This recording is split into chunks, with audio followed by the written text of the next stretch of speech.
What's going on, guys? This is Joe Gaming. Welcome back to another episode of the Pasta Show. Today we'll be reading a random pasta I found, random page at its best, and it is Why I Won't Go Back to Walmart. The title sounded really interesting. I gave it a read, and I just wanted to show it to you. I don't even know what my review is of it. But yeah, just kind of want to just find one to read. As I usually do, I don't do popular ones or ones that are usually well received. I just find random ones, whether they're good or not. But yeah, here is the Pasta Show.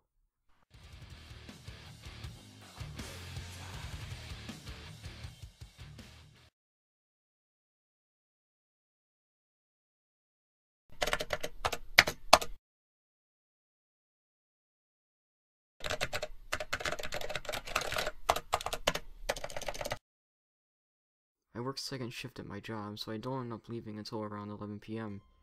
I like the shift well enough, considering that I usually stay up ridiculously late playing Halo with my friends, or surfing through Tumblr and 9gag. The only problem this schedule creates is when I need to go shopping for some groceries in the middle of a 5-day stretch. I mean, I get basic stuff on payday weekend, but come on, I'm a bachelor who lives mostly off fast food. Sometimes I run out of stuff at home between pay periods. The problem is there aren't a lot of places open past 9 p.m., especially in my town, which is in the middle of bumfuck nowhere. Our one claim to civilization, thank God, is a Walmart supercenter on the outskirts of our town. Maybe it's part of the next town over, I'm not really sure. But whatever the story, it had become something of a paradise for a guy like me. I'm sure once I'm settled down, I will probably abhor even the sight of top ramen. For right now, I can get 3 meals for less than a burger at McDonald's. The night I'm gonna talk about was my last night going to this Walmart, and maybe my last trip to any Walmart ever. It was Wednesday night, and I had just finished a long string of death matches with my friend from upstate. Despite the usual string of uninspired insults from the other players and the fact that my friend and I were so often and so thoroughly decimated during the course of the night, I was feeling pretty good about myself. I felt like celebrating, and my usual 3:30 a.m. meal of cup of noodle did not sound like an appropriate feast. After all, I was a victor.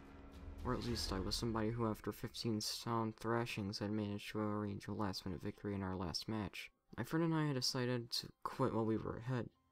So I decided to go into Walmart, of course.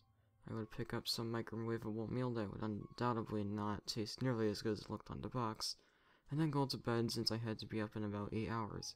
At least, that was the plan. I'm not going to describe the place to you. Everybody has been in a Walmart, and every Walmart has pretty much the exact same layout. Sometimes it's flipped, but still. Groceries and deli on one side, toys, home, and automotive on the other, clothes in the middle, and electronics in the back. Now, what some of you may not be as familiar with is the look of the place at around 4 a.m., when the store is mostly empty except the associates and the other losers like myself are up that late.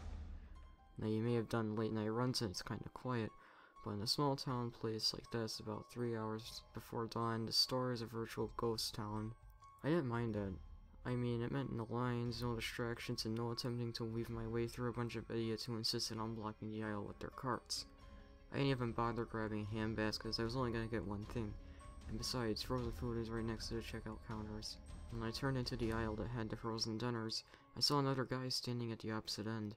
He was covered in dirt, his head matted and filthy. He was wearing brown rags that may have at one point been a t-shirt and blue jeans, but were enveloped in the same rot as that on his face. He didn't seem to take any notice of me as I began looking through this section, and after a few moments of absorbing his unusual appearance, I stopped paying attention to him. For somebody who lives on cheap stuff, I'm also a notorious picky eater. I only mentioned this to explain why I was in that aisle for more than a minute. After a few moments, the man started hitting his head gently against the glass door on one of the freezers. It was just enough to make a low thump with each contact, and his pace began slow and deliberate, taking time with each knock. It was at this point that I noticed he wasn't carrying a handbasket, but I couldn't make out what was in it from here. Whatever it was, it certainly wasn't groceries. I thought I saw something that looked like a plastic bag, but I wasn't about to approach the man. I finally decided upon a small microwavable pizza. I reached in to grab it, and the sound of a man's head thumping against the freezer stopped. When I pulled it out, I noticed that the man had moved closer to me, still facing the freezer and carrying the handbasket. He was maybe a few yards from me. Once I noticed him, he began thumping his head against the freezer again, this time slightly harder and much faster, his pace now struggling to keep up with that of my racing heartbeat. I was able to see into the handbasket now, and it was definitely something wrapped in a plastic bag. There was a thick dark liquid around the outside of the bag, and the shape was beginning to make me queasy. I decided to move before this guy got any closer to me. I rushed back over to the checkout counter where the night guy was lazily reading a People magazine. I paid for my pizza, and then, feeling some obligation, decided to let the guy know about the man in the aisle. He struggled and told me he would go check him out, but we get a lot of strange people here this hour. I went home, didn't even bother eating the pizza I'd ventured out to buy, and just fell asleep watching late night reruns of Friends. I woke around noon to the midday news. After a few national news stories and more World Cup news I couldn't care less about, they got to the local news. My blood went cold when the reporter began describing in nauseating detail about an attack on the night worker at Walmart. He said that the attacker had come in and cut the man's head clean off with a machete. A police officer had come in to get some late night shopping done himself, and was able to catch the man who had done it. The man was found with that handbasket he was holding, and it was the head of another customer, wrapped in a plastic bag. So no, I won't be going back to Walmart anytime soon. Sorry about my reading, it might have been bad, but it's really late and I just wanted to get this recorded, but alright. I think this pasta is decent. It's sort of a strange setting and all of that, but it does kind of fall into the cliche of I was doing this normal thing, then random creepy thing happens and I don't want to do it anymore. Sort of the thing that happens with a lot of gaming pastas. Basically in this one, he was a regular Walmart shopper. He went in there for something.